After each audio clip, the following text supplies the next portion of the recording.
We saved a Bigfoot from a wolf pack in March of 2008, and what happened in the 17 years since has challenged everything I thought I knew about intelligence, loyalty, and what it means to be human. My name is Chen. I'm 56 years old now, but I was 39 when it happened.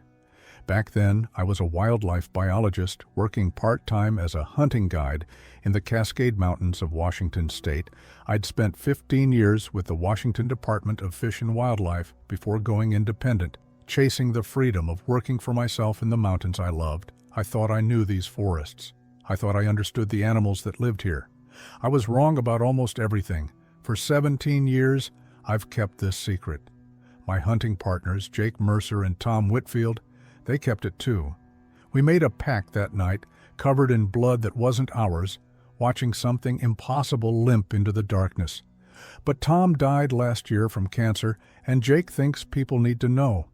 He thinks we've been selfish, keeping this to ourselves, that the world deserves the truth, even if the truth is dangerous. Maybe he's right. I've lost so much keeping this secret.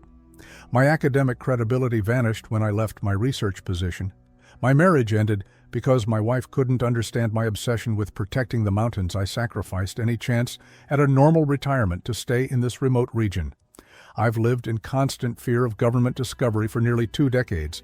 3 men bound together by an impossible truth they could never share. And now, one of us is gone. What I'm about to tell you defies logic. It challenges biology. But I have 17 years of evidence, scars on my body that weren't from any animal I can name, and memories of eyes that understood exactly what we'd done and why. This is the story of how saving one life created a debt that neither species knew how to repay, and what that says about all of us. This is the story of August. It was March 14th, 2008. We were in North Cascades National Park, approximately 12 miles northwest of Marble Mount, Washington, at an elevation of 4,200 feet. The 3 of us had been tracking a Roosevelt elk herd for a wildlife population study I was contracted to complete. Jake and Tom weren't biologists. Jake owned a construction company and Tom was a high school shop teacher, but they'd been my hunting partners since college. We knew these mountains intimately. Between the 3 of us, we'd spent 20 years walking these ridges, studying these forests, understanding the rhythms of this wilderness. The day started normal. Too normal. We'd set up camp at dawn with the temperature hovering around 38 degrees. That particular stillness in the air that comes before a weather system moves in. The Douglas firs were dense here, old growth that the logging companies had somehow missed over the decades. Moss hung thick on everything, draping from branches like nature's curtains. The terrain was treacherous with steep slopes covered in sword ferns and devil's club that could shred your skin through your jacket if you weren't careful. Snow still clung to the shadowed areas, crusty and gray from the winter that was just loosening its grip on the high country. The air smelled like wet earth and cedar, with an undercurrent of something else, something wrong. Tom noticed it first. "Animals are gone," he said, stopping mid-stride on the game trail we'd been following. He was right. We'd been hearing chipmunks and varied thrushes all morning, the normal soundtrack of these forests. But for the last 20 minutes, there had been complete silence except for the wind in the canopy far above us. The forest felt empty in a way that made the hair on the back of my neck stand up. After 20 years in these mountains, you learn to trust that feeling. That's when we heard the howling, not like coyotes, which we heard regularly. This was deeper, more coordinated, a wolf pack, which was unusual enough this far south in their range. Washington's wolf population was still recovering, and encounters were rare. But what made Jake grab his rifle wasn't the wolves. It was the other sound cutting through their howls. A roar that started low in a register that vibrated in your chest and built into something that seemed almost like language compressed into pure aggression and terror, not a bear. I'd heard every vocalization black bears and grizzlies make, had studied their communication patterns for years. This was bigger, more complex, more desperate. We came over a rocky outcrop and saw them in the ravine below. 7 wolves, massive timber wolves, bigger than any I'd documented in 15 years of fieldwork, circling something in a coordinated attack pattern. The something was trying to climb a rock face and failing, leaving smears of blood on the gray stone. It would pull itself up a few feet, and the wolves would dart in, snapping at its legs, forcing it back down. I pulled out my binoculars with shaking hands, and what I saw through those lenses stopped my heart. The creature was 8 feet tall, maybe more, covered in dark reddish-brown hair, matted with mud and blood.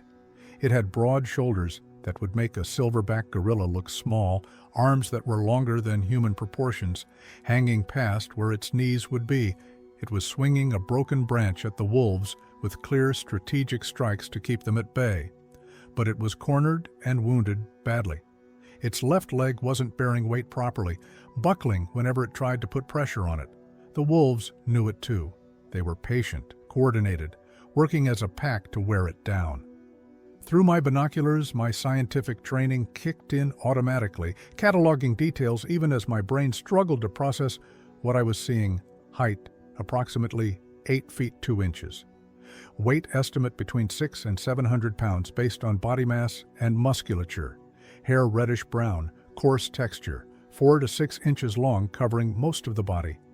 The face had less hair, showing leathery dark skin underneath with a pronounced brow ridge.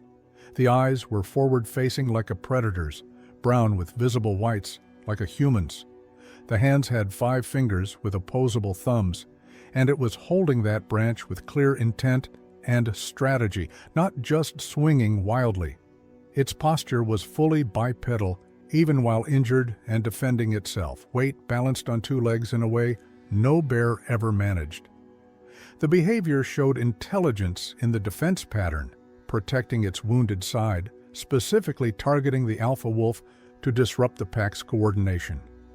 But it was the eyes that made the decision for us. When that creature looked up, maybe it heard us or maybe it smelled us, and its eyes met mine through those binoculars. I saw fear. Real, conscious fear. I saw desperation. I saw something that knew it was going to die and wanted desperately to live. Not animal panic, but aware terror, the recognition of mortality. Jesus Christ, Jake whispered beside me, his voice barely audible. Is that what I think it is? Yeah, I said. My voice didn't sound like mine, distant and hollow. I think so. Tom was already moving, chambering around in his rifle with practiced efficiency. We can't let them kill it. Tom, wait. But he was already scrambling down the slope, and Jake was following, and then I was too, because you don't let your friends go into a wolf pack alone, even if they're doing something completely insane. We crashed through the brush, screaming and firing shots into the air, the reports echoing off the rocky walls of the ravine. The wolves turned on us when we came, and the alpha, huge and probably weighing 130 pounds, locked eyes with me for a second that lasted forever. I saw intelligent calculation in that yellow gaze. The wolf was weighing whether we were worth the fight, assessing 3 armed humans against 1 wounded prey. The creature had frozen too, back against the rock, chest heaving with ragged breaths. Blood was running down its leg in steady streams, pooling on the stones at its feet. Its mouth was open, showing flat molars in the back for grinding plant matter, and those long canines in front for tearing. Omnivore teeth. Its eyes tracked frantically from the wolves to us and back, trying to understand if we were a new threat or something else entirely. Jake fired another shot, closer this time, deliberately kicking up dirt near the alpha's paws. The wolf snarled, lips pulling back from impressive fangs, but its pack was already backing up. They'd eaten recently. I could see the distended bellies on 2 of them, and we represented unknown, unknown variables. In the wolf's calculation, it wasn't worth the risk.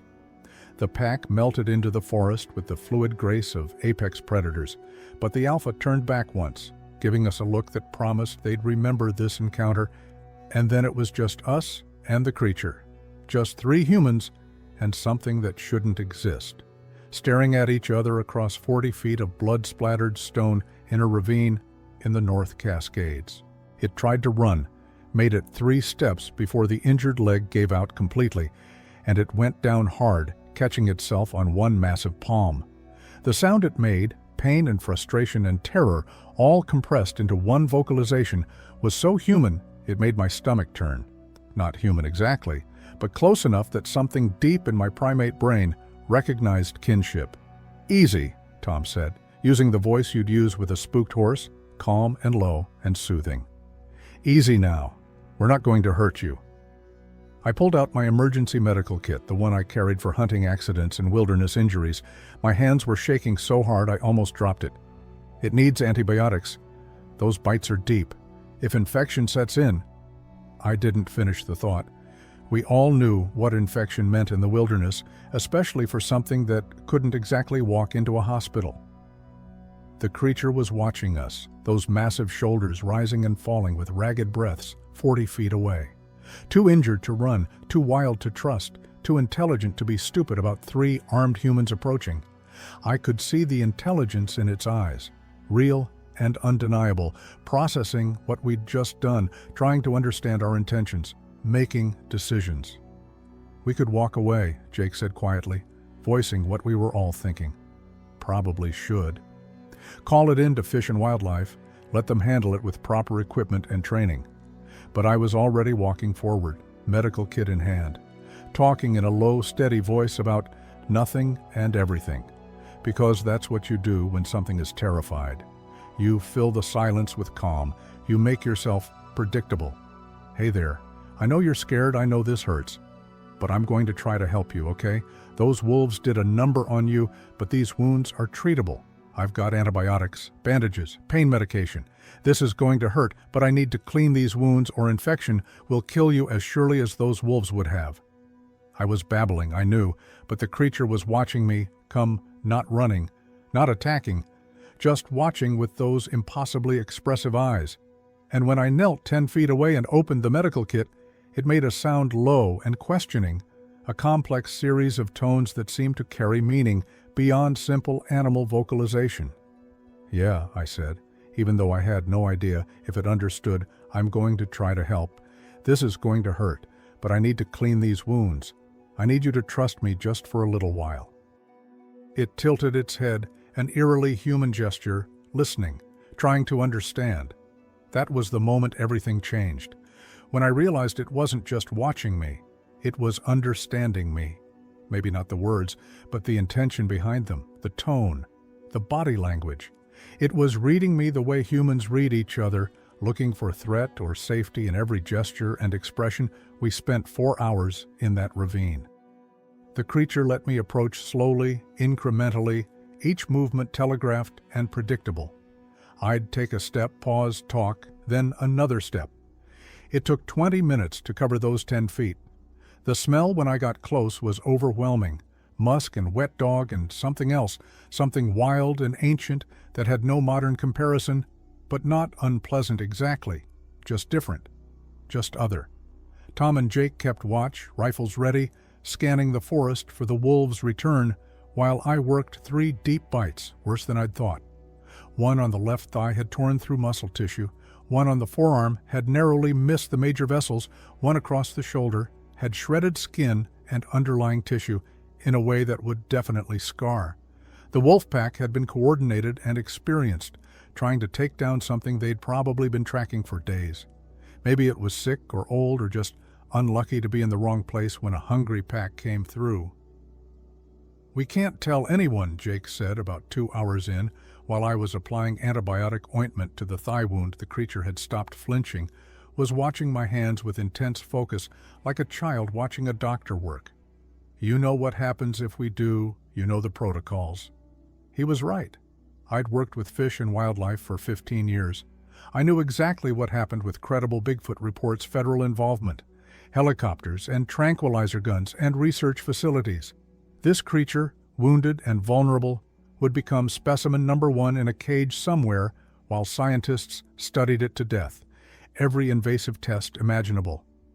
No thought to its welfare or autonomy or rights, just another animal to be cataloged and examined. "So what do?" Tom asked, his voice carrying a note of desperation. The creature made a sound, lower and softer than the roars earlier. Its eyes moved from me to Tom to Jake, tracking the conversation.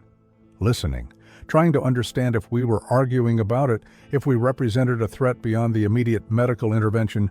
We give it a chance to heal, I heard myself say, making a decision that would define the next 17 years of my life. A few days, make sure infection doesn't set in, make sure it can walk and defend itself, then it can go back to wherever it came from. Famous last words. The first night, we set up camp 200 yards away, close enough to monitor, far enough to not seem threatening or invasive. The creature had limped to a sheltered overhang in the ravine, a natural rock formation that provided protection from weather and predators. Through the darkness, we could hear it moving with restless sounds of something in pain trying to find a comfortable position. Every shift brought small sounds of discomfort. One of us should stay on watch, I said, stating the obvious. Make sure the wolves don't come back for a wounded target. We took turns through the night. On my shift around 2 in the morning, I heard footsteps, heavy and deliberate, not trying to hide. I grabbed my flashlight and rifle, heart hammering against my ribs so hard I thought it might crack. The creature was standing at the edge of our camp, just standing there in the darkness, massive and dark against the starlight, filtering through the canopy. When my flashlight beam hit it, it didn't run or attack. Instead, it raised one hand slowly, palm out toward me. A gesture so clearly human, so universally recognizable as peace, that it made my breath catch in my throat. Then it turned around and went back to the overhang with that distinctive limping gait. It was checking on us, Tom said the next morning, when I told them we were eating a cold breakfast, not wanting to risk a fire that might attract attention. Making sure we were still here, making sure we hadn't abandoned it. Or checking if we're a threat, Jake countered, ever the pragmatist. Seeing if we're planning something while it's vulnerable. But I didn't think so. The gesture had been too deliberate, too specific, too peaceful. That palm-out motion was the universal primate signal for "I mean no harm." Every great ape species used variations of it. This creature knew what it was communicating. Day 2, we had a serious problem. We'd planned a 3-day survey trip. We had food for 3 men for 3 days, carefully rationed, and now we needed to stay longer and somehow feed something that probably required 8,000 calories a day based on its body mass. The logistics were impossible. We couldn't exactly hike out for supplies without raising questions about why we were extending our stay. The creature solved it itself. We watched it forage carefully, favoring the injured leg, but still surprisingly agile for something so large. It ate everything with methodical efficiency. Roots it dug up with those massive hands, using fingernails like small spades. Fresh spring shoots from ferns and other plants, grubs from under logs, turning over 100-pound deadfalls like they weighed nothing. Early berries from bushes the bears hadn't found yet.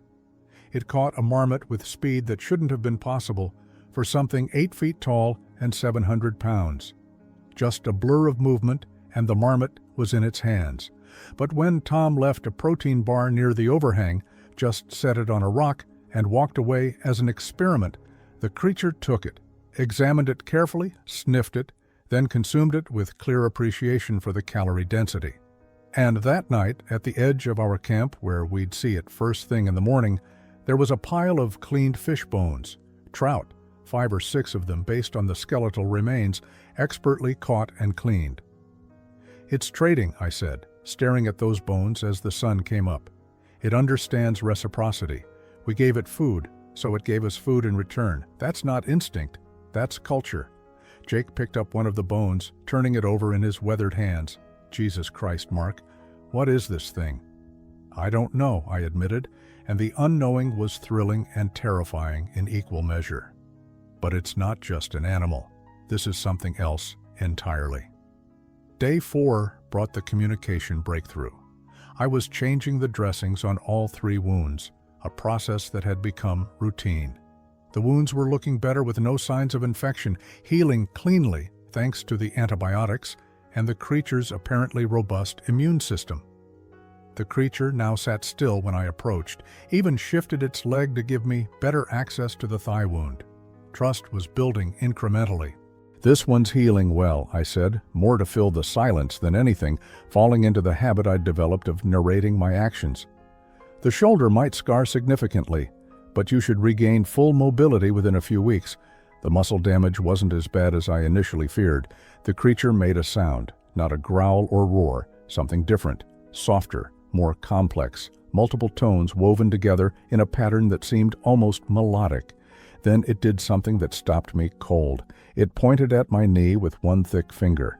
The knee I'd blown out in college football, that ached in cold weather, that made me limp slightly on long hikes. I froze, looking from its finger to my knee and back. My knee? Are you asking about my knee? It made the sound again and nodded. Actually nodded its massive head up and down in clear affirmation. You noticed I'm limping, I said slowly, hardly daring to believe what I was seeing. You're asking if I'm okay, if I'm injured too. Another nod, deliberate and unmistakable Tom, watching from 20 feet away, with his mouth hanging open. Holy shit, it's asking about you. It's concerned about you.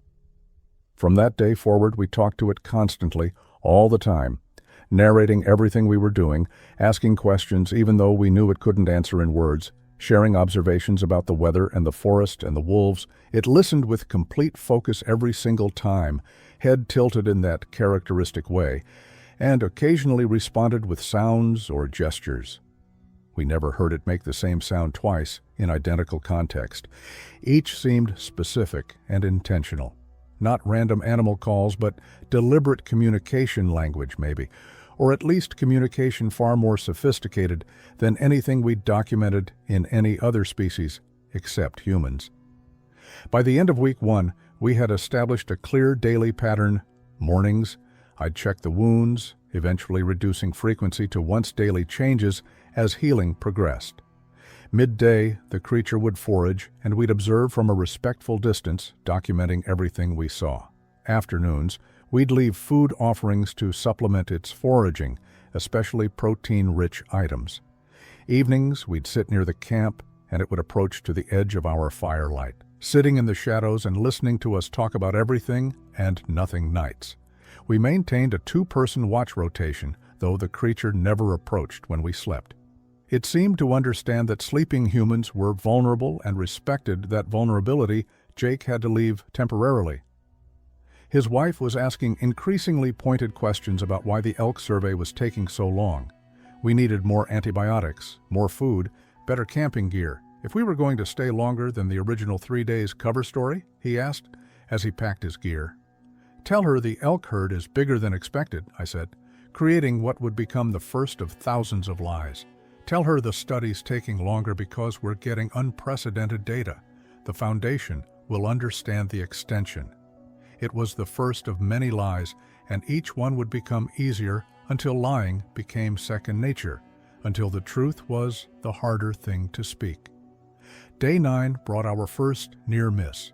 2 hikers, a young couple in their 20s, wandered into our area looking for a trail they'd lost. The creature was at the creek washing itself, something we'd watched it do daily with almost human fastidiousness. It would cup water in its hands and pour it over its body, working methodically from head to feet. It was clearly uncomfortable being dirty, clearly had standards for cleanliness. Tom saw the hikers first, intercepted them half a mile out from our camp. Trails washed out ahead, he told them, with the confidence of a man who'd lived in these mountains for decades. Dangerous. Several sections of the path have collapsed. You need to head back east toward the main trail system. They argued, young and confident and convinced they knew better, wanted to see the cool waterfall they'd read about online, some viral Instagram location. The creature, hearing unfamiliar voices, had disappeared into the forest with shocking silence for something so large. But it had left footprints in the creek mud, huge, clear footprints with defined toe impressions and dermal ridges. I spent 20 desperate minutes helping them find their trail back, leading them away from the ravine while Jake dragged branches across the prints, erased what he could with his boots, scattered leaves and debris. My heart was jackhammering against my ribs the entire time, certain they'd notice something or insist on continuing forward. When they finally left, heading back toward the trailhead, I felt like I'd aged 10 years. The creature didn't come back until nightfall. It approached the camp cautiously, more wary than it had been in days, making a low questioning sound that seemed to ask about the intrusion. "It's okay," I told it, trying to project calm and safety. "They're gone. You're safe. They didn't see you." It looked at me for a long moment with those impossibly expressive eyes, then made a huffing sound that might have been relief. It understood danger, understood that other humans represented threat. Week 3 brought another near miss, this one more serious. A news helicopter flew over, covering forest fire risks for the Seattle television stations. We dove for cover, pulling camouflage tarps over our 2 permanent camp that had started to look less like a field research station and more like a small settlement. But the creature just stood up to its full height, all 8 feet of intimidating presence, and stared at the helicopter with undisguised curiosity, watching it bank and turn against the blue sky, following its path across the mountains with the fascination of someone seeing advanced technology for the first time. "Get down!" Jake hissed urgently, gesturing frantically. "They'll see you!" But the creature didn't move. It watched until the helicopter disappeared beyond the next ridge, then looked at us like we were insane for hiding from something that posed no immediate physical threat. That night, using a stick, I drew a simple picture in the dirt. Stick figures representing us and a helicopter shape, then stick figures with guns pointed at a big figure representing the creature, visual communication to bridge the language gap. The creature studied the drawing for a long time, head tilted, clearly processing the symbolism. Then it deliberately erased the helicopter with its foot and looked at me with what I interpreted as understanding. "Yes," I said, relieved. "Helicopter bad. Helicopter means danger. Helicopter means humans who might hurt you. You need to hide from helicopters." It nodded once, slow and deliberate. It understood the concept of threat from above, understood that not all humans were safe like us. It was learning our world's dangers. Week 4 brought the moment I'd remember forever. While I was checking the nearly healed shoulder wound, unwrapping the bandage I'd fashioned from a torn shirt, the creature reached out slowly and touched my hand. Not grabbing, not restraining, not aggressive in any way. Just placed one huge, leathery palm over my hand and held it there with incredible gentleness.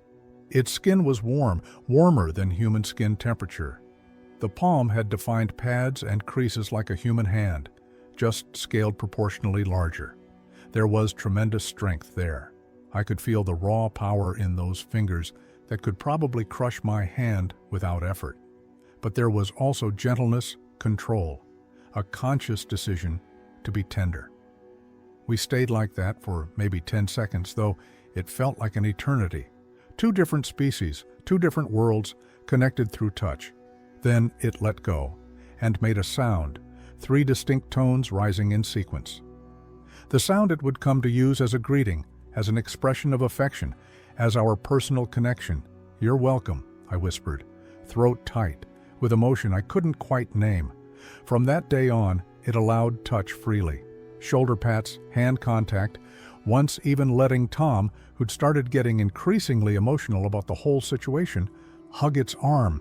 It understood the human need for physical connection and reciprocated when it felt comfortable. 6 weeks in, the wounds were healed completely. The creature could run, climb, had full mobility in all its limbs. There was no medical reason for us to stay. Our job was done. We'd saved its life. And now it could return to whatever life it had before the wolves. "It can go home," Jake said one evening as we sat around our fire. "We did our job, we saved it. Now we let it go back to living wild." But where was home? We'd been documenting everything, obsessively range, behavior, diet, sleep patterns, everything we could observe. And the picture that emerged wasn't encouraging. This was clearly a solitary individual. No signs of family groups or others anywhere in the area. No structures beyond temporary shelters like the overhang. No caches of food or tools or anything suggesting a permanent settlement. No calls into the distance that might signal others of its kind. "I think it's alone," I said, voicing the fear that had been growing in my mind for weeks. "I think it might be the only one for miles, maybe for 100 miles, maybe more." Tom was quiet for a long moment, staring into the fire. "So we're just going to leave it alone?" The creature was by the creek, watching us have this conversation from 100 yards away. It knew something was changing. I could see it in its posture, in the way it kept glancing toward the deeper forest and back at us. It was reading our body language, understanding that a decision was being made. "I need to go back," I said, trying to be practical even as my heart broke. "I have a job. I have a wife. I can't just live in the woods forever like some kind of hermit." But even as I said the words, I knew I was lying to myself. Because that creature had trusted us with its life, had learned to communicate with us, had shown us intelligence and emotion, and something that looked exactly like friendship. And you don't just walk away from that. You can't. Not if you have any kind of conscience or soul. We left in stages over the next week. Jake first, to handle his business and check on his company, Tom for a week, to keep his teaching job from getting suspicious about his extended absence. Me last, to pack out equipment and create plausible documentation about the elk study to satisfy the foundation that had hired me. I told my wife, Sarah, that I needed to do follow-up surveys throughout the summer and into fall. Seasonal tracking to establish migration patterns. She wasn't happy. We'd been growing apart for years, my obsession with wilderness work driving a wedge between us that neither of us knew how to bridge. This was just one more thing. When I came back 2 weeks later, alone this time, I didn't know if the creature would still be there.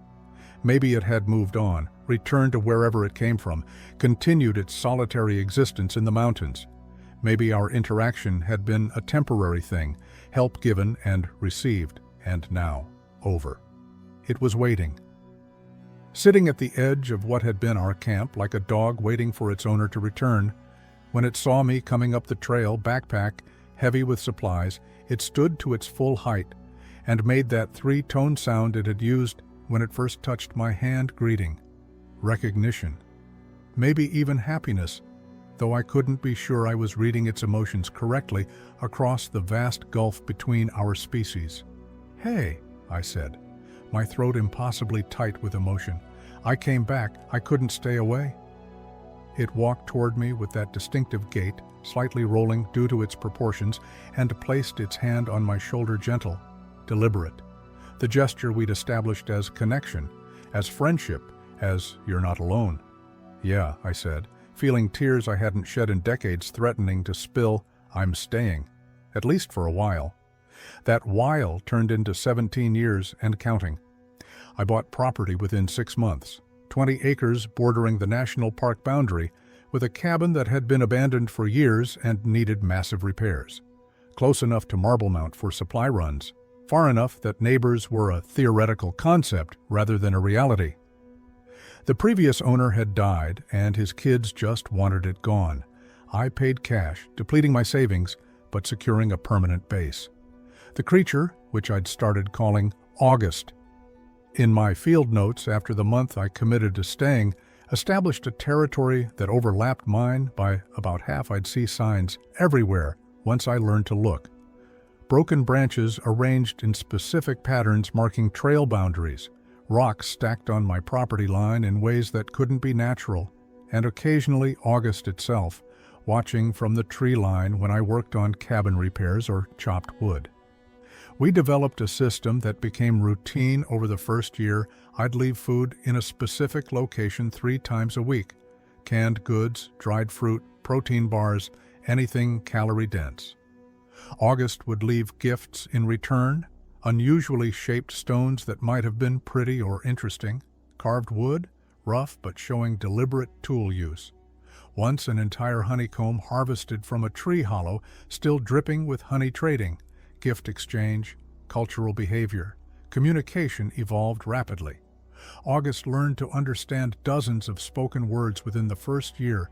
Danger, food, come, stay, quiet, friend, safe, water, fire, sleep. Basic vocabulary but used appropriately.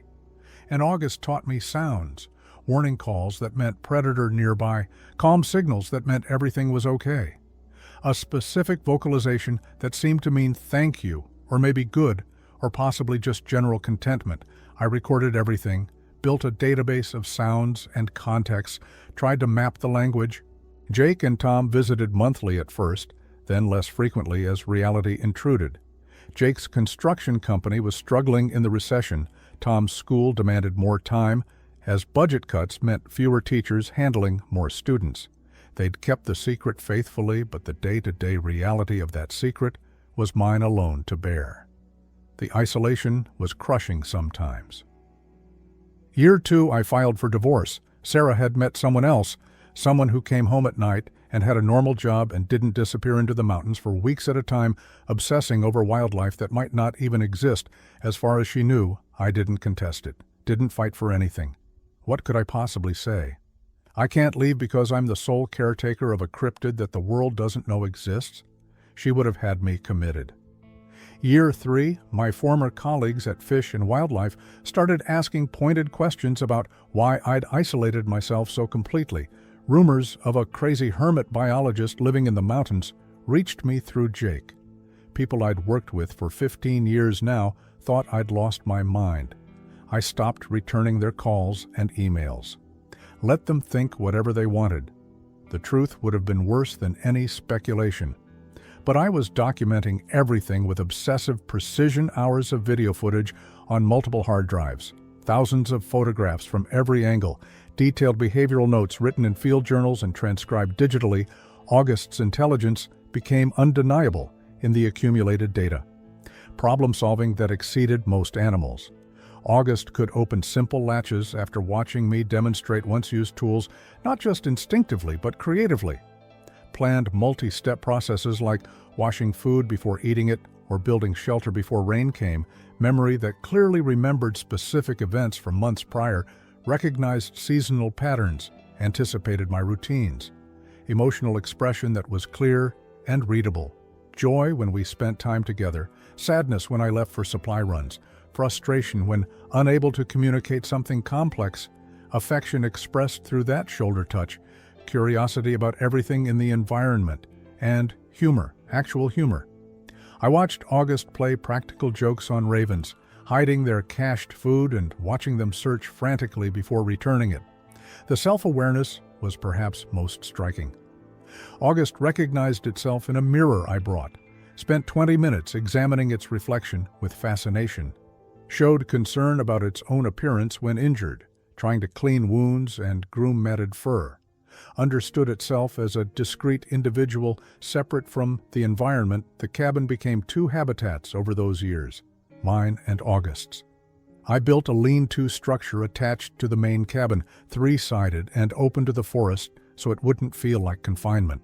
Filled it with pine boughs and furs from roadkill deer I processed. August slept there most nights, protected from weather, but not enclosed, free to leave any time. But August rarely left for more than a day or two.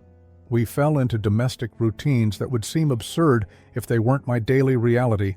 Morning coffee on the porch, August sitting on the ground nearby watching the sunrise paint the mountains pink and gold. Afternoon foraging trips where August taught me which plants were edible, which were medicinal, which would make me sick. August knew this forest in ways I never could, had knowledge accumulated over a lifetime of living wild. Evening fires where I'd read aloud from books, and August would listen, head tilted, eyes reflecting firelight, like an animal's but with that human quality of attention and understanding. Weekly medical checks where I'd examine old injuries to ensure nothing was developing problems, and August would allow it with complete trust. The cost was mounting steadily. I'd burned through my savings within 3 years, took odd jobs to survive equipment repair for other wilderness guides, trail maintenance contracts with the Park Service, occasional consulting work for environmental studies that I could do remotely, lived on rice and beans most weeks, so I could afford food for August. 8,000 calories a day adds up fast, even supplemented by foraging. The math was brutal and unforgiving. Tom noticed when he visited during year 4. "Mark, you've lost weight. You look 10 years older than you should. This is killing you slowly." "I'm fine," I said, the automatic lie. "You're not fine. Nothing about this is fine." Tom gestured at August, who was examining Tom's truck with intense curiosity. running those massive hands over the wheel wells and bumper. Look at what you're sacrificing. Your health, your savings, any chance at a normal life. For what? Tom. I gestured back at August, trying to make him understand. Look at it. Really look at what it is. The intelligence, the emotion, the personhood. How can I leave? How can I just walk away and let it be alone again? Tom didn't have an answer. None of us did. November 2013 brought a windstorm that meteorologists compared to a hurricane unprecedented in the Cascades' recorded history. 100-mile-per-hour gusts tore through the mountains, toppling centuries-old trees like toothpicks. Douglas firs that had stood for 300 years came crashing down. I was in the cabin when it hit, the radio giving me about 20 minutes warning. August was in the forest foraging before the storm, gathering food to cache for winter. I stood on the porch screaming August's name into the wind, terrified. August came crashing through the trees at a full run and, for the first time in 5 years, entered the cabin. Had to duck low, shoulders barely fitting through the doorframe I'd built for humans. August looked around my space with wide eyes, taking in this strange human den. Stove, bed, shelves of books, computer equipment, all the artifacts of human civilization. For several seconds, August just stood there, processing this glimpse into how I lived. The storm hit like a freight train. Trees exploded under the wind pressure. The cabin shook on its foundation.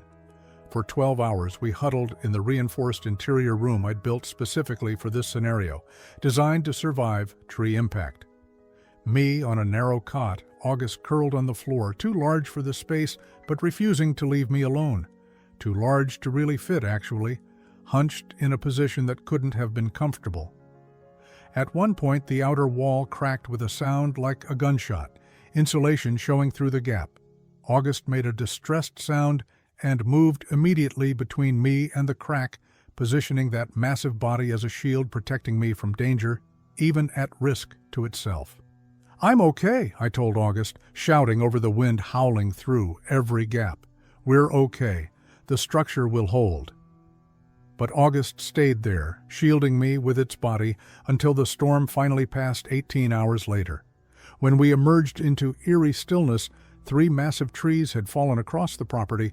One had crushed the lean-to completely, reduced it to kindling and twisted metal. If August had been sleeping there as usual, death would have been instant, no surviving that much weight, that much force. August looked at the destruction, then at me, then made a sound I'd never heard before, low and mournful, almost like keening grief for what was lost, maybe, or recognition of how close death had come. "I know," I said, putting my hand on August's arm, "but you're alive. That's all that matters. We'll rebuild." We rebuilt together over the next 2 weeks.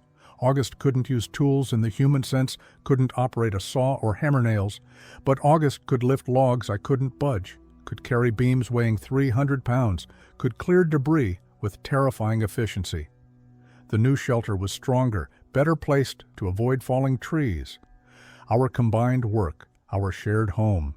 Year 6 brought a moment that still gives me chills. I'd been documenting August on video for years, carefully and secretly, always keeping the footage hidden and encrypted.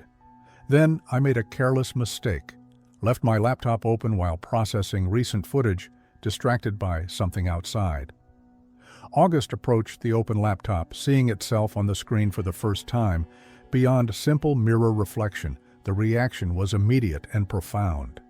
August recoiled with a startled sound, then leaned closer, reached out and touched the screen with one gentle finger, questioning, looked at me, looked back at the screen, at me again, processing, trying to understand this impossible thing. "That's you," I said slowly. "It's like a mirror, but it captures images, records them, saves them so I can watch them later."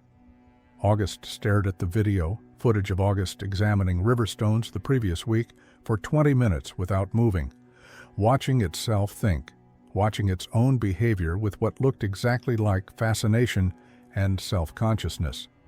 Then August did something that made my blood run cold with the implications. August performed an action, deliberately raising its left hand, and watched the screen to see if the August on screen did the same thing. testing, understanding cause and effect, recognizing that the video was past tense, not current reflection, understanding the concept of recorded time. "You're so smart," I whispered, hardly believing what I was seeing. "You're so goddamn smart, and the world doesn't know you exist. The world doesn't know what they're missing." August looked at me with an expression I still can't fully describe or interpret. Sadness, maybe, or longing. Longing for what? Others of its kind? Recognition by the wider world? An existence where it didn't have to hide? I wanted to ask, but had no way to bridge that gap in understanding. Summer 2015 brought Jake's last visit for 2 years. He came with news that made my stomach drop. "There's talk in town. Hikers are reporting sounds in the mountains, vocalizations that don't match any known animal.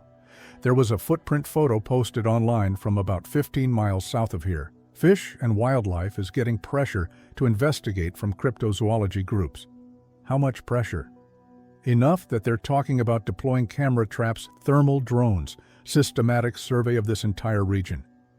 We were sitting on the porch, and August was in the forest, but close enough to hear every word. I saw movement in the trees, a shadow that was watching and listening. August understood enough to know we were discussing danger. "We could move," Jake said carefully. "Further north. Canada, maybe. Somewhere more remote. You could start over." "August won't leave," I said with certainty. "This is August's territory, August's home. Animals don't just abandon their territory because humans show up." "Then what do we do?" "We're careful, more careful than we've been. No more outside visitors, no more trails that August uses regularly. We change patterns, stay unpredictable." Jake was quiet for a long moment, struggling with something. "Tom wants to tell someone, a journalist maybe, someone who'd protect the story, keep the location secret, but get the truth out there." "No." Firm and absolute. "Mark, listen." "No," I repeated more forcefully.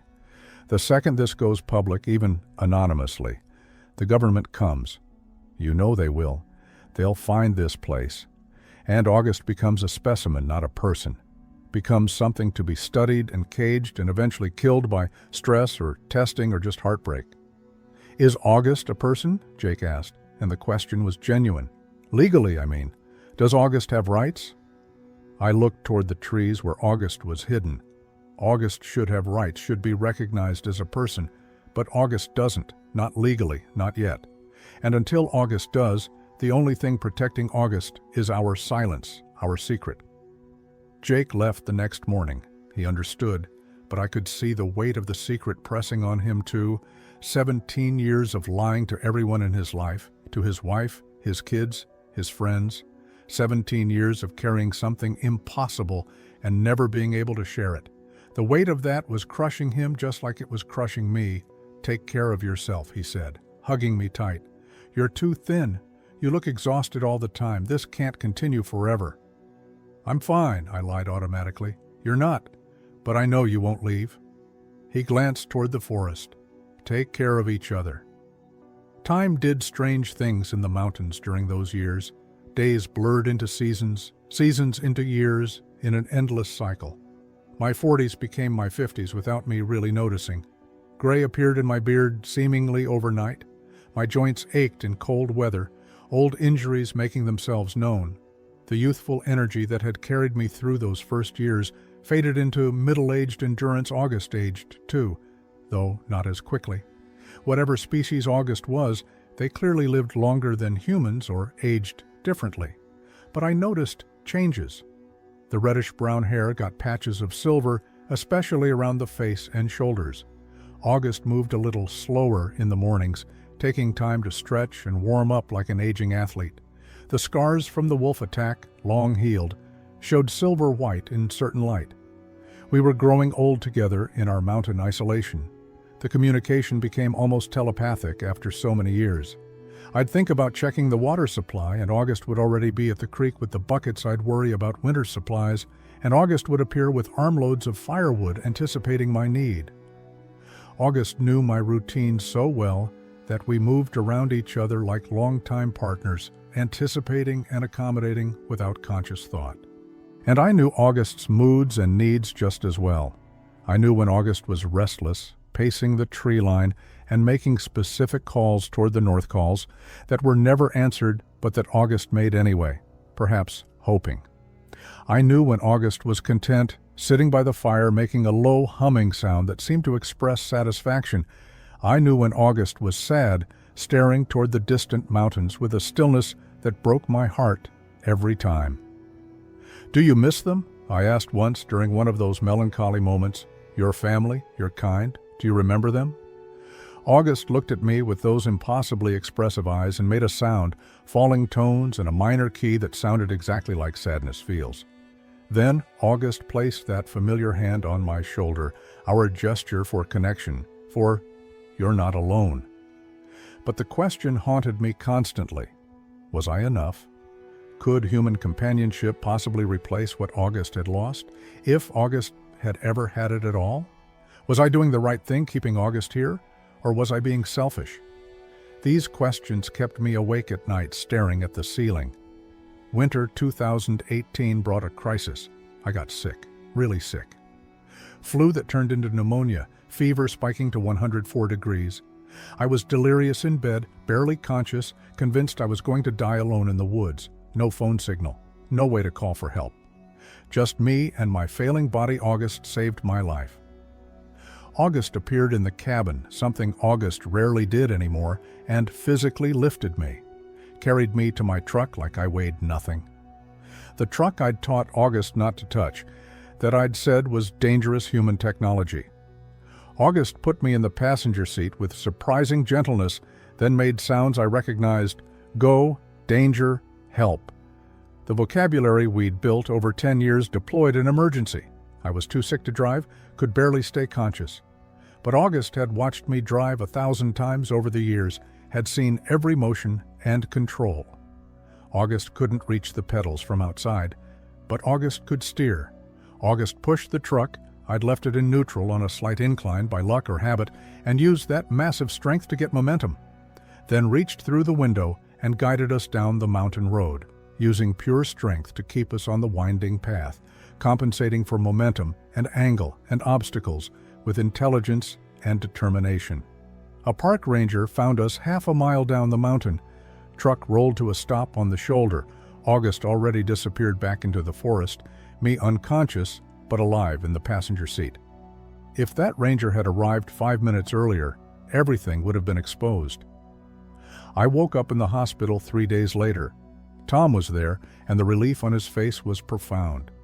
"What happened?" I croaked, throat raw. "Rangers found you in your truck on the access road," Tom said. "They said it looked like you'd tried to drive yourself out for help, but passed out. They're calling it a miracle the truck didn't go off the cliff in one of those hairpin turns." "August," I whispered. Tom leaned close so the nurses couldn't hear. "I know. Jake and I went to your place to secure it while you were here. We saw the tracks, saw what August did. We found the tire marks where August pushed. We understand." His eyes were wet. "August saved your life, broke every rule you'd taught about staying hidden to save you." When I finally made it back to the cabin 2 weeks later, weak but recovering, August was waiting on the porch. It was immediately obvious August had been maintaining the property while I was gone. Fresh firewood stacked neatly, the water barrels filled to the top, even an attempt to sweep pine needles off the porch with a broken branch, the sweeping marks still visible. When August saw me coming slowly up the path, August made that 3-tone greeting sound and approached carefully, like I was fragile. Touched my shoulder with heartbreaking gentleness. "Thank you," I said, tears I didn't try to hide running down my face. "You saved me. You risked everything to save me." August huffed, the sound that meant, "Of course," or maybe, "Family protects family." The sound that said this was never even a question. My 50s turned into mid-50s, the years accumulating. Tom visited less, work and aging parents demanding his time and energy. Jake came reliably every few months, bringing supplies and staying for weekends, but I was essentially alone with August. The isolation was crushing sometimes, the loneliness of having no one to talk to who could talk back in words, even though August and I communicated in our way. I had 15 years of documentation by this point, thousands of hours of video footage, behavioral data that would revolutionize primatology, anthropology, biology, and philosophy, proof of a species that shouldn't exist but did, proof of intelligence that challenged our definition of humanity itself. Evidence that would change everything we thought we knew about consciousness and personhood and our place in the world, and I couldn't share any of it. Not without destroying August's life. "What happens when I die?" I asked August one evening. We were on the porch watching stars emerge, a ritual we'd performed thousands of times. "You'll be alone again. Who'll bring you food during hard winters? Who'll warn you about helicopters and hikers? Who'll keep you company?" August looked at me for a long time, understanding the question, even if not every word August knew what death meant. We'd found dead animals together over the years, and I'd explained the concept as best I could. August understood mortality, understood that all things ended. Then August touched my hand and made a complex series of sounds, new combinations I'd never heard before. Communication trying to bridge the gap between us, I like to think August was saying, "Don't leave," or maybe "I'll remember you," or possibly just, "I understand that this can't last forever." Autumn 2023 brought something extraordinary. I came back from a supply run to find something on the porch, a carving created from a single piece of cedar, about 18 inches tall. It depicted two figures standing side by side, one clearly human, one clearly August. The human figure had its hand on the larger figure's shoulder, our gesture, our bond. The detail was rough, done with stones and sharp sticks, but the intent was absolutely clear. The proportions were right, the posture recognizable. Hours and hours of patient work went into this piece. "You made this?" I asked, holding it carefully, like the precious thing it was. "You made this for me?" August nodded and made that three-tone sound, our greeting, our connection. I still have that carving. I keep it with me always now, wrapped carefully in a cloth, the most valuable thing I own. Proof not just that August exists, but that August creates, that August understands art and symbolism and gift-giving and friendship. That August is a person in every meaningful sense of the word. Early 2025, we had a conversation. One-sided as always, but I knew August understood every word. After 17 years together, "I need to tell people," I said, voicing what I'd been thinking for months. "I need to share what I know, and not for fame or money. I don't care about that, but because you deserve to be known. Your species deserves protection, legal rights, recognition as something more than just an animal to be hunted." August listened, head tilted in that characteristic way. "I won't tell them where you are. I'll never do that. But I have to tell them you exist, that you're intelligent, that you're not just an animal to be studied or hunted or captured, but a person, a thinking, feeling person who deserves the same rights we'd give any intelligent being." August made a soft sound, questioning. "Tom died last year," I said quietly, grief still fresh. "Cancer, and Jake thinks it's time too. He thinks we've been selfish keeping you secret, that others of your kind might be out there suffering while we protect just you." August was quiet for a very long time, processing. Then August did something extraordinary. August went into the forest and came back carrying something carefully, a tuft of reddish-brown hair, deliberately pulled from August's own arm, and a piece of bark with a bloody handprint pressed into it, the dermal ridges clearly visible. Evidence. August was giving me physical evidence. "You understand," I whispered, hardly believing it. "You want people to know too? You're giving me permission." August placed that familiar hand on my shoulder, our gesture that meant so many things. Connection, understanding, agreement. Yes. Everything fell apart in spring 2025.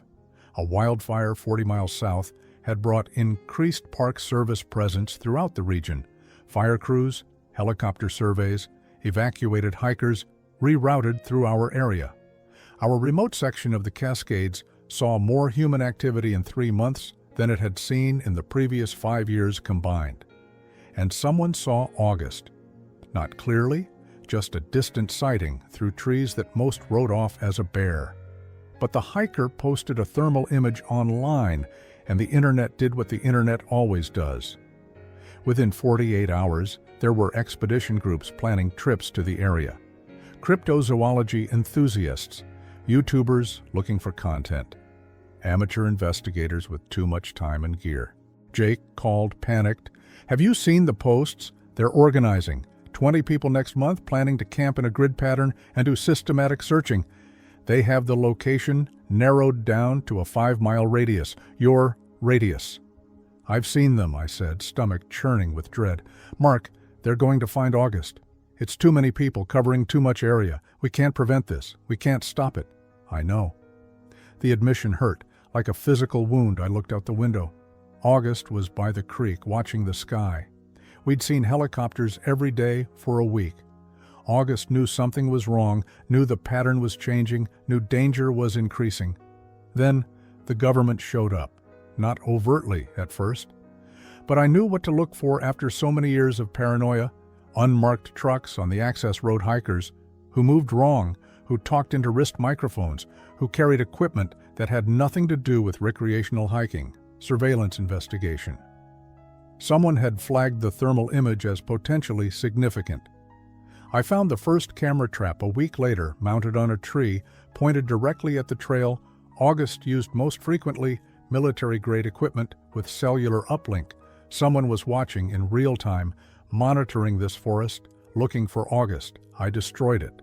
Probably illegal, definitely stupid, but I destroyed it, and 4 others I found that week. Cut the wires, smashed the lenses, threw them in the river, buying time, though I knew it was futile. That's when I knew we were running out of time. That 17 years of secrets was ending, whether I wanted it to or not. 2 men came to my cabin on June 15, 2025. One I recognized immediately. Agent David Yates, Fish and Wildlife, who I'd worked with a decade ago. Good man, competent biologist. The other wore no identification but had federal agent written all over him. Suit, earpiece, that particular bearing that screamed Homeland Security or FBI. "Marcus Chen," Yates said. "Not a question, statement of fact." "Been a long time. You're hard to reach these days?" "Dave?" I didn't invite them in, stood on the porch blocking the door, arms crossed. August was in the forest but close, probably watching, could almost certainly hear everything. "What can I do for you, gentlemen?" "This is Agent Thomas Reeves," Yates said.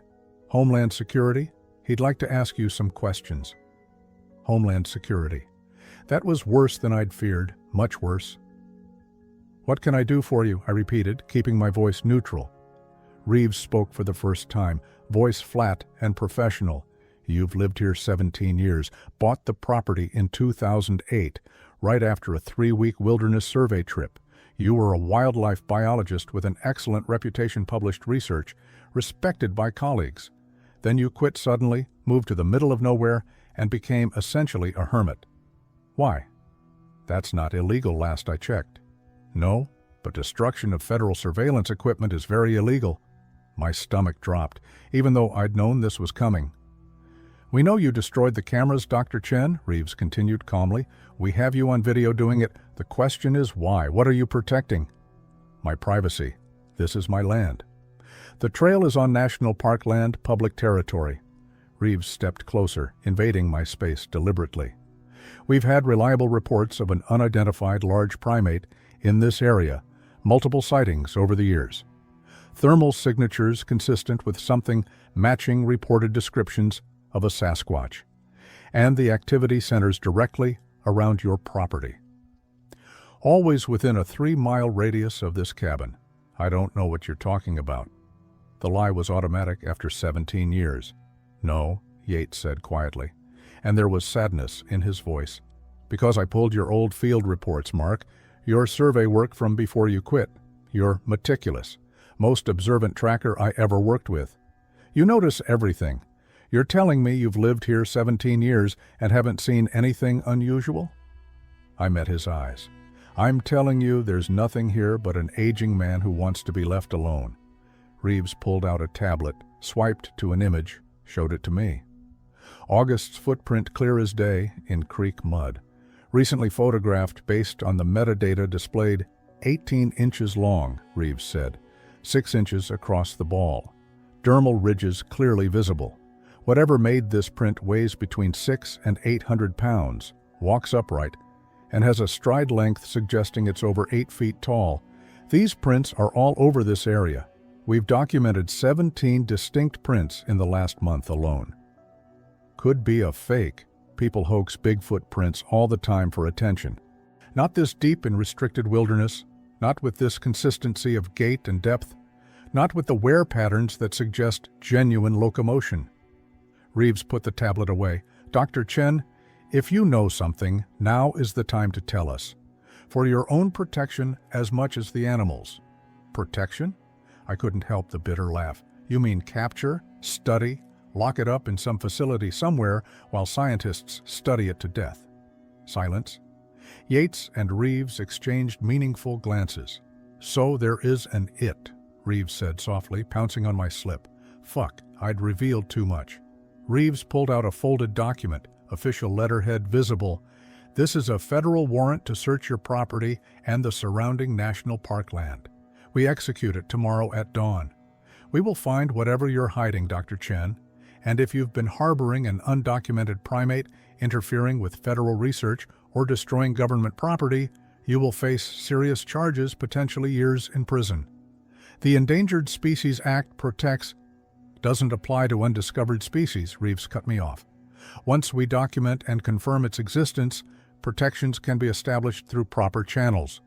But first, we have to capture the specimen, confirm species, and determine if there are others. That's protocol. That's the law.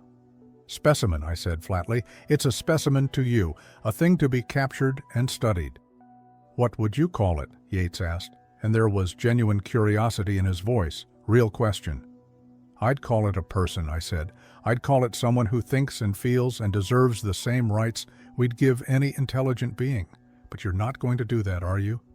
You're going to dart it and cage it and study it until it dies of heartbreak or stress, and you'll call it science and justify everything.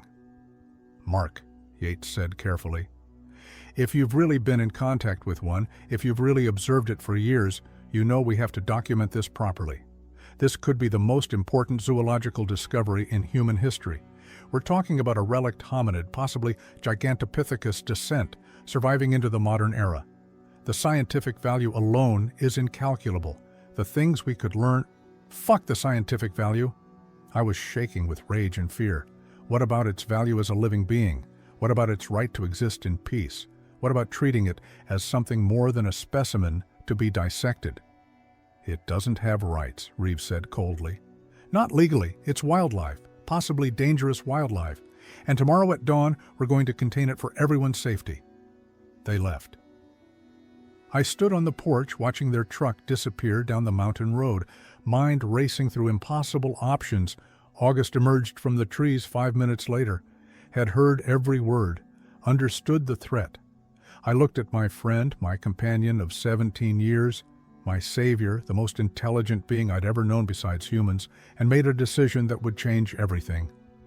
We're leaving, I said. Tonight, right now. I'm going to pack what I can carry, and we're disappearing deeper into the mountains, somewhere they can't find you. Canada maybe, or Alaska, somewhere remote enough that we can vanish. August made a sound. Negative, refusing a sound I'd learned meant no. Don't argue with me. They're coming tomorrow with tranquilizer guns and cages and— August cut me off with a louder sound, more forceful. Then August touched my chest, right over my heart, and pressed firmly, looked into my eyes with intensity. The meaning was absolutely clear. Your home, your life. Not leaving, not running. Then I'll lead them away, I said desperately, grasping for any solution. I'll tell them I was wrong, that I haven't seen anything, that the footprints are hoaxes I made myself to keep my property isolated. I'll take the blame, go to prison if I have to, just to protect you. August shook its head. That gesture we'd established 17 years ago. August disappeared into the forest and returned with something I hadn't noticed, a bag hidden behind a tree. Inside was everything. Every piece of physical evidence I'd accumulated over 17 years hair samples carefully collected and preserved. The carved gift, photos I'd printed, a USB drive containing all my video documentation, everything. August pushed the bag into my hands, deliberately, with purpose. "No," I whispered, understanding and rejecting what August was asking. "No, I won't expose you. I won't let them take you."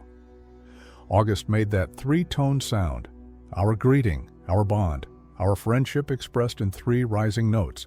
Then a new sound, complex and long, with what sounded like finality woven through it. August was saying goodbye, was choosing this, was giving permission I didn't sleep that night. Couldn't. Spent the hours packing evidence, writing documentation, preparing for what came next.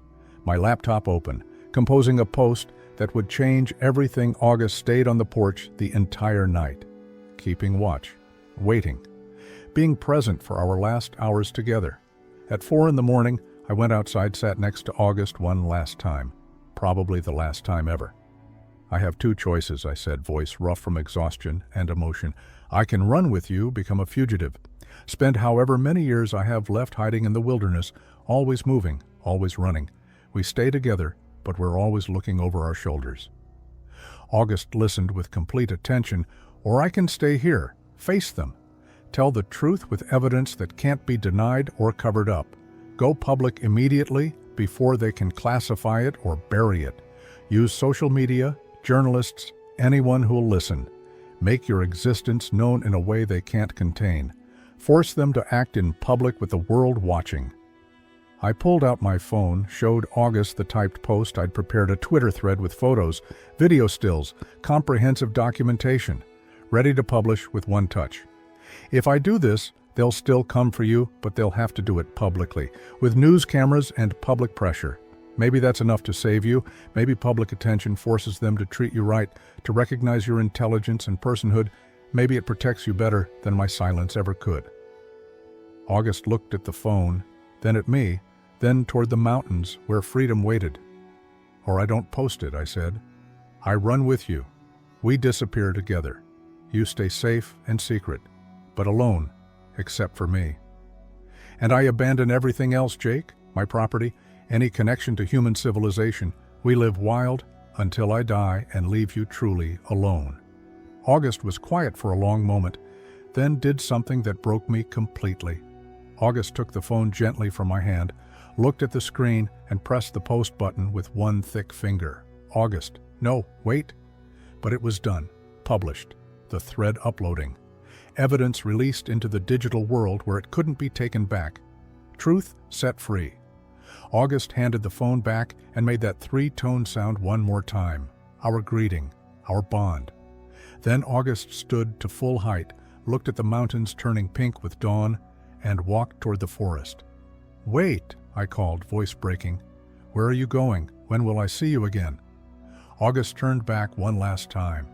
"And I swear on everything I am and everything I believe." August smiled, not showing teeth but a shift in that expressive face that conveyed peace and satisfaction and something like pride. Then August pointed at me, pointed at the phone, and made a sound, yes, good, right, approval. August had chosen for both of us, chosen truth over hiding, chosen freedom over safety, chosen to be known rather than to remain a secret. And then August disappeared into the forest as the first full light of dawn touched the Cascade Mountains. My phone exploded within minutes, within an hour, 10,000 retweets, within 2 major news outlets picking up the story.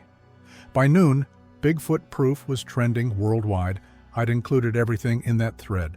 Clear photos of August with face slightly obscured for some protection, video of us communicating, August responding to speech, August using tools, close-ups of the carved gift, documentation of intelligence and emotion and behavior.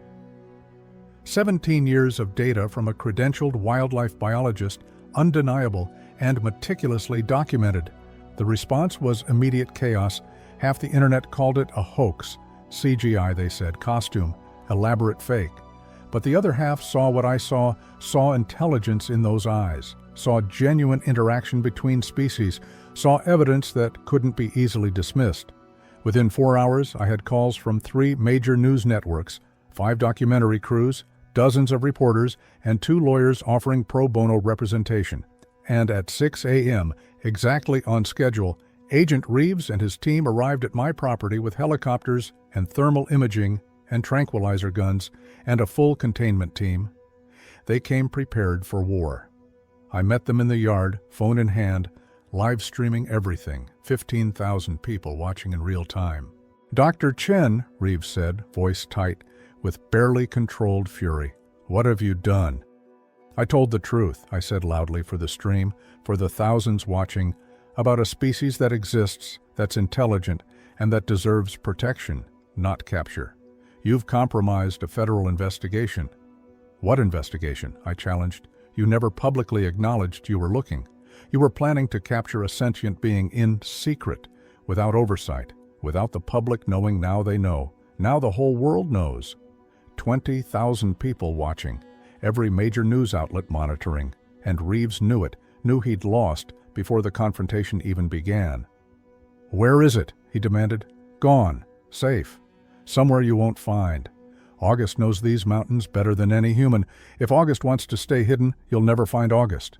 "You're obstructing?" "I'm protecting," I interrupted. "The same way I've protected August for 17 years. The same way anyone would protect a friend. The same way anyone should protect an intelligent being from being treated like property." Jake arrived around 7, having driven through the night. Stood next to me facing down the federal agents, showing solidarity. "I was there the day we saved August from the wolves," Jake said for the cameras, for the record. "I saw the intelligence. I saw the emotion. I kept the secret for 17 years, and I stand with Dr. Chen. This species deserves rights, not cages. Deserves recognition as people, not specimens. They couldn't arrest me. Not publicly, not with tens of thousands watching live, not with the story going viral globally. Instead, they contained the area, cordoned off a 5-mile radius with an official story about wildlife investigation. But reporters got through anyway. Cameramen hiked through the forest. The story wouldn't die because the evidence was too compelling, too well documented, too professional to dismiss easily. I gave interviews from my porch with federal agents standing awkwardly in the background. Showed the carved gift to cameras, displayed photos, videos, behavioral documentation. 17 years of evidence presented methodically and scientifically. Scientists weighed in from around the world, some calling it impossible, others fascinated. A primatologist from Duke said the video showed tool use and communication complexity comparable to great apes, possibly exceeding it in specific domains. An anthropologist from Cambridge called it, if legitimate, the most significant hominid discovery since Homo floresiensis, with profound implications for our understanding of human evolution and intelligence. Skeptics remained, of course, but the documented evidence was extensive. CGI experts analyzed the videos and couldn't find signs of manipulation. Wildlife biologists looked at the footage and saw genuine animal behavior, not acting or costume work. On day 4, Jake did an interview with a major network that went viral. "People are asking why we kept this secret for 17 years, Jake said to the camera, and the answer is simple. We were terrified. Terrified of what would happen if the government knew. Terrified that August would end up in a lab somewhere, studied to death. Terrified that we'd be responsible for destroying something beautiful and innocent." The interviewer asked, "But don't you think the public had a right to know something this significant?" "I think August had a right to live in peace," Jake said firmly. "This isn't about public knowledge or scientific discovery. It's about whether we treat intelligent beings as subjects or as people. For 17 years, Mark chose to treat August as a person, and I'd make that choice again." Day 5 brought independent scientific review. A team of 5 experts not affiliated with government, assembled by a consortium of universities. A primatologist, anthropologist, wildlife biologist, video forensics expert, and veterinarian. They reviewed everything over 3 days. Their joint statement changed everything. The evidence presented by Dr. Marcus Chen is extensive and appears legitimate. The subject displays intelligence consistent with great apes, probable language capacity, tool use, self-awareness, and emotional complexity. While we cannot confirm species classification without physical examination, the behavioral data suggests a relict hominid of significant cognitive ability. We recommend immediate endangered species protection and recognition of this being's elevated status as a potentially self-aware entity with corresponding ethical considerations. That statement from respected scientists legitimized everything, made it impossible to dismiss as hoax or delusion. Politicians got involved within a week. Environmental groups demanded protection.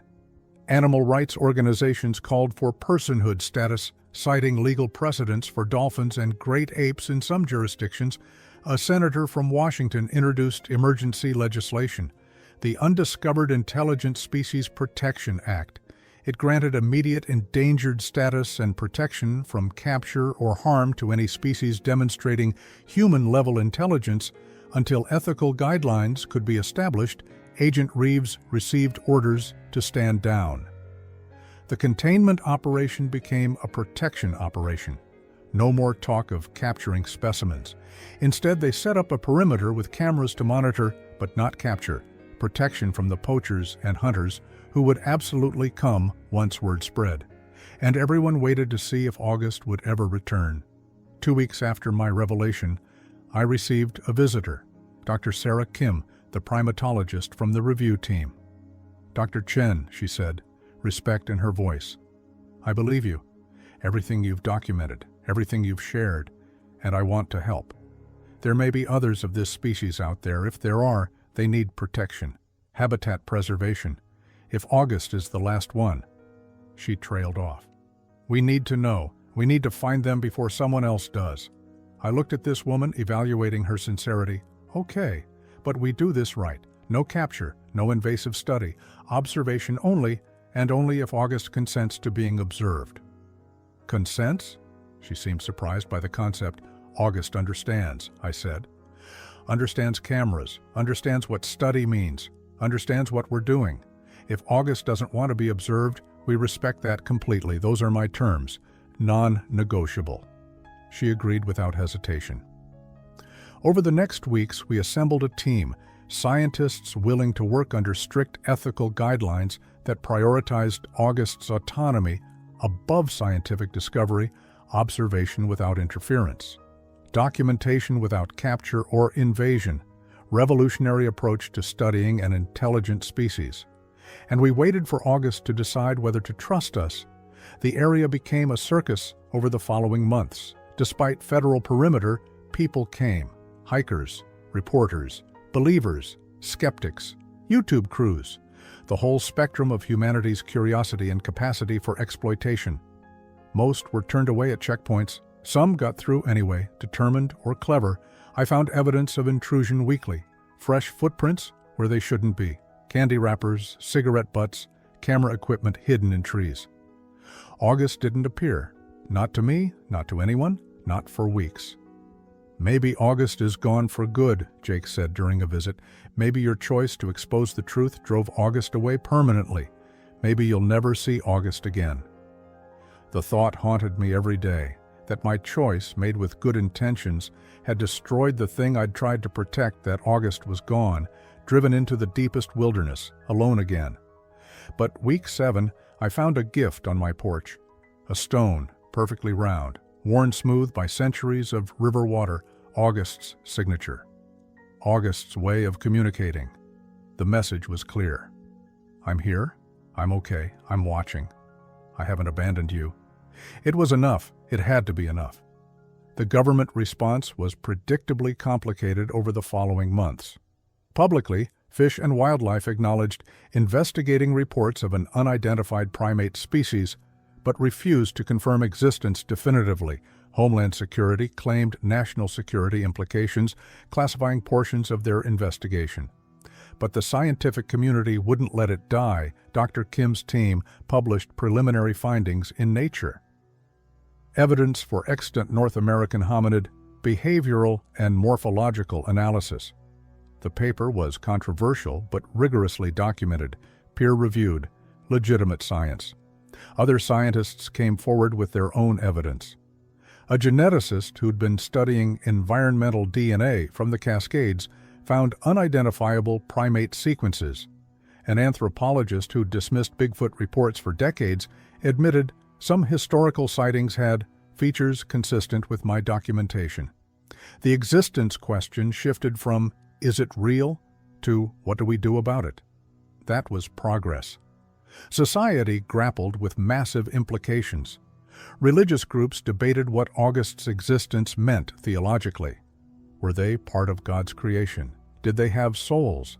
Environmentalists demanded habitat protection. Entire mountain ranges declared off-limits. Hunters argued for the right to pursue any game animal, meeting fierce opposition. Animal rights activists pushed hard for personhood recognition. The ethics got complicated fast. If August was intelligent enough to communicate, make art, show self-awareness, was August a person? Did August have rights? Could you legally own land August lived on? Could you film August without consent? Study August? If others existed, could they be hunted or captured legally?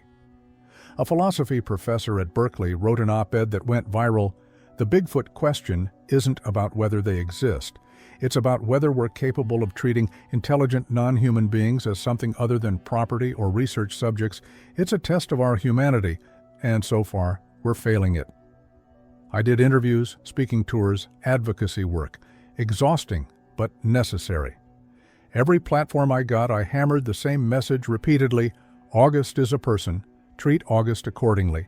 Extend rights and protection and dignity. My life transformed completely and irreversibly. The cabin became a pilgrimage site. I couldn't get supplies in town without being recognized, questioned, praised, or accused by strangers. People loved me or hated me with no middle ground. Jake handled the attention better than I did. You're famous, Mark. Might as well use it for good. Make it count for something. But fame was exhausting.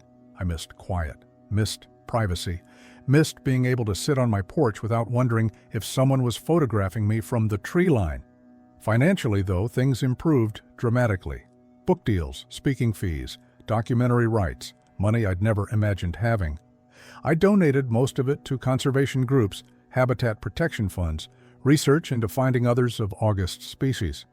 Kept enough to live on to maintain the cabin, to finally not worry about every dollar. Tom's widow, Linda, reached out months after the revelation. Tom would be so proud, she wrote in a letter that made me cry. He always said you were the bravest person he knew. Thank you for finally telling the truth. Thank you for honoring his memory. The question everyone asked obsessively was, where is August now? The truth?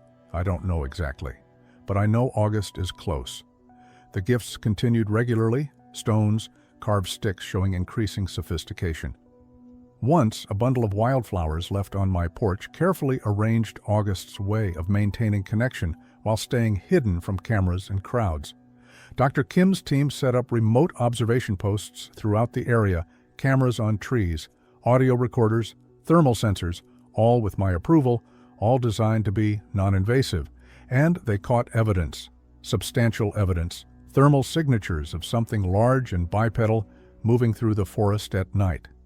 Audio recordings of vocalizations matching August's sounds from my videos, footprints showing consistent gait, tool use sites where branches had been deliberately shaped, and once, remarkably, footage of August watching a camera from exactly the edge of useful range before disappearing. August knows we're watching, Dr. Kim said, reviewing the footage with clear excitement.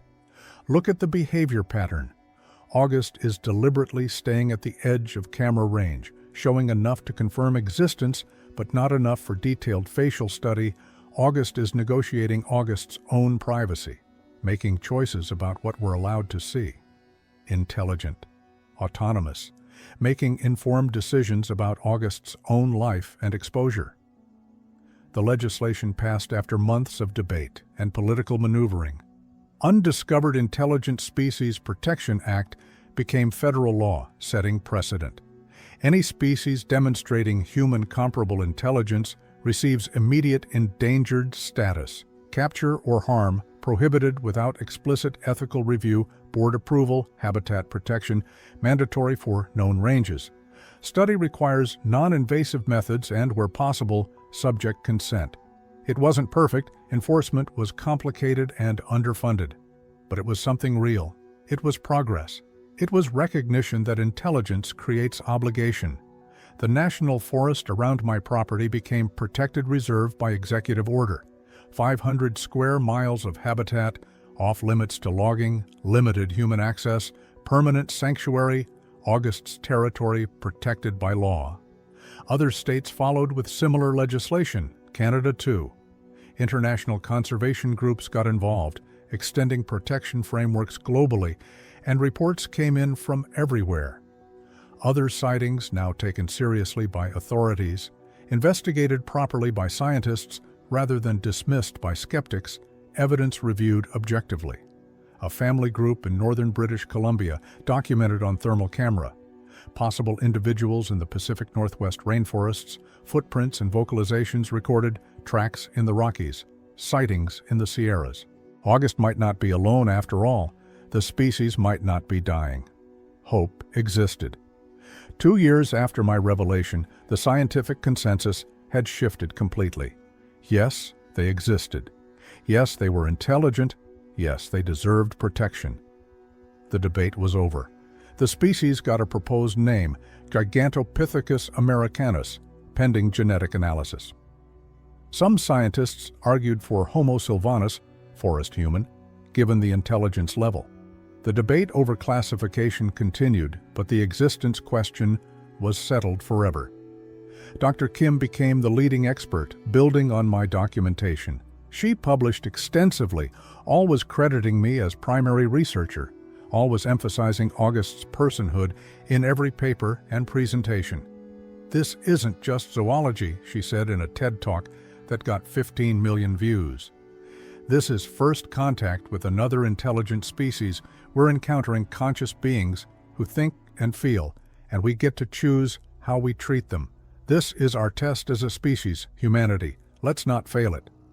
Officially, the U.S. government now acknowledges reports and evidence suggesting the existence of an unclassified hominid species in North American forests and pledges to protect and study these beings according to established ethical guidelines. Unofficially, I know there are classified files going back decades. I know there were previous encounters, previous evidence, previous cover-ups, but with public awareness, they can't hide it anymore. Transparency forces responsibility. Agent Reeves, interestingly, became an ally over time. "I was doing my job," he told me during a coordination meeting last year, "following protocols that seemed reasonable. But the protocols were wrong. We would have caged August, studied August, and probably killed August through stress or inadequate care. I'm glad you stopped us. I'm glad you forced us to do better." He helps coordinate protection now, uses federal resources to prevent poaching and illegal intrusion. Not the outcome I expected, but I'll take it gratefully. I'm 56 years old now, sitting on the porch of a cabin that's become more museum than home tourists, hike past sometimes on marked trails, hoping for a glimpse of something impossible. They rarely find it. August is too smart, too careful, too experienced at hiding. August is out there. I know because the gifts keep coming like clockwork. Because thermal cameras catch movements. Because sometimes, late at night when the forest is completely quiet, I hear a sound carried on the wind. 3 tones, rising. Our greeting, our language, our friendship maintained across distance and circumstance. Looking back across 17 years, I ask myself constantly, did I make the right choice? Any of my choices? Tom died without seeing August recognized. That haunts me still. He kept the secret faithfully for years and never got to see the vindication, never got to see the world believe, but Jake got to testify before Congress, got to tell the world what we experienced, what we witnessed. "Best thing I ever did," he told me last month over beers, "was help save August's life. Second best was helping you tell the truth when the time came." My marriage ended. My original career transformed beyond recognition. My privacy disappeared completely. But every night I look toward the forest and know that August is free, protected, not captured, known, but not exploited, living with dignity. Was it worth it? Worth everything I gave up? Yes. God, yes. Without question or hesitation. I gave up normalcy and comfort and the safe life I'd planned, gave up relationships with people who thought I was crazy, obsessed, wasting my potential on delusion.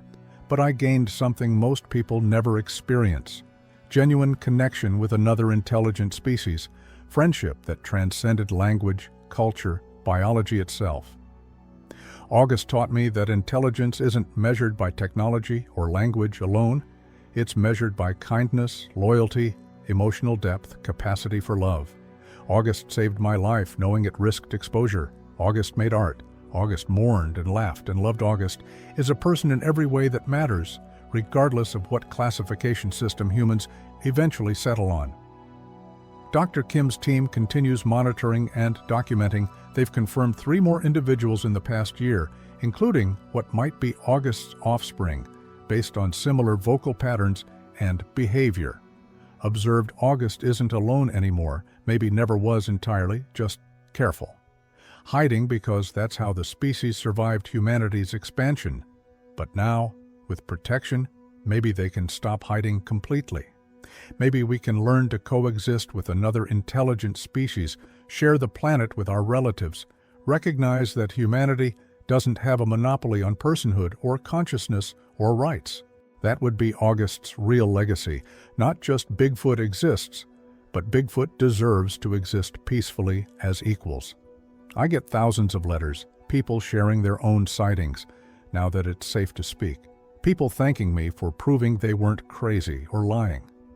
People asking how to protect these beings they've encountered. One letter from a kid in Oregon made me cry. I saw one in the forest behind my house last summer. I didn't tell anyone because I thought they'd hunt it, but now I know we can protect them instead. Thank you for being brave enough to tell the truth. That's what this is ultimately about, not fame or vindication or being right. Creating a world where that kid can report the sighting without fear of condemning the creature to capture or death. I hope August lives a very long life. I hope August finds others, builds family, passes on whatever knowledge our strange interspecies friendship created. I hope future generations of August species live in peace. I hope humanity learns the crucial lesson. Intelligence comes in many forms. Personhood isn't limited to one species, and we're capable of more than domination and exploitation when we choose to be. Maybe that's naive. Humanity has a terrible track record with sharing resources, respecting other intelligent beings, coexisting peacefully. But I have to hope. August trusted me enough to stay, to communicate, to eventually let me tell the story. I have to honor that trust by believing we can do better by working to make us better. If I could speak to August one more time, really speak the way humans talk to each other with full vocabulary, I'd say thank you. Thank you for trusting 3 strangers who pulled you from death's path. Thank you for 17 years of companionship that saved me from loneliness. Thank you for teaching me that intelligence and emotion transcend species boundaries completely. Thank you for letting me tell your story, even knowing it would change everything. Thank you for being my friend across every difference and obstacle. Last night I sat on the porch watching stars emerge in the darkening sky, a ritual I've performed 10,000 times. The forest was quiet with that particular late autumn stillness that feels like the world holding its breath before winter. Then, from the darkness, a sound, 3 tones rising and falling, clear and unmistakable and achingly familiar. I stood up, walked to the porch edge. August, I called softly into the night movement in the trees, a shape massive and familiar, too far to see clearly, but I didn't need details. I knew. I miss you too, I said. Stay safe out there, stay hidden from people who wouldn't understand. The shape raised one arm slowly, a wave, a gesture so perfectly human it made my throat tight with emotion.